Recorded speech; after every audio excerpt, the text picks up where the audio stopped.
Sayap militer Hamas Brigade Al-Qassam melaporkan telah menewaskan 2 prajurit Israel dalam jarak dekat setelah mereka kembali ke garis depan pertempuran. Sayap militer Hamas Brigade Al-Qassam melaporkan telah menewaskan 2 prajurit Israel dalam jarak dekat setelah mereka kembali ke garis depan pertempuran. Pernyataan ini diumumkan Hamas melalui keterangan resmi mereka pada hari Minggu 9 Juni lalu. Kejadian ini diduga terjadi di Jalan Al-Nazah, sebuah area yang terletak di sebelah timur permukiman Syujaya, Kota Gaza pada hari Selasa lalu. Selain itu, Brigade Al-Qassam juga mengklaim telah melumpuhkan sebuah buldoser militer D9 milik Israel. Mereka menyatakan bahwa kendaraan berat tersebut terbakar setelah dihantam rudal Yasin 105. Dalam peristiwa terpisah, Brigade Al-Qassam juga melaporkan pada hari Sabtu 7 Juni, mereka berhasil menargetkan buldoser militer D9 lainnya dengan rudal Yasin 105.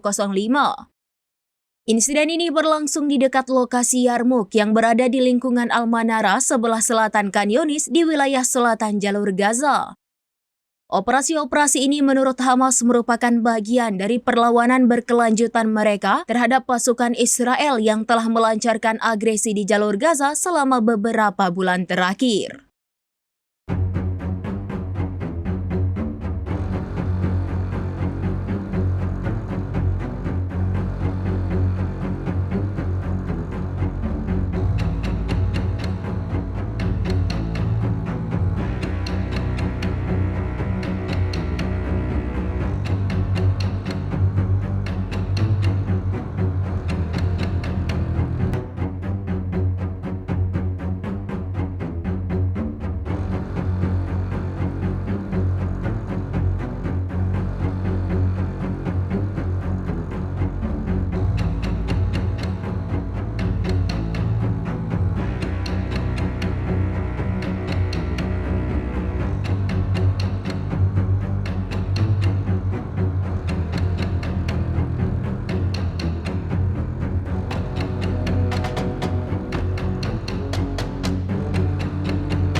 Demikian informasi terkini Syederalun, saksikan terus informasi lainnya. Jangan lupa like dan share seluruh akun serambinews.com. Download Tribun X sekarang, menghadirkan lokal menjadi Indonesia.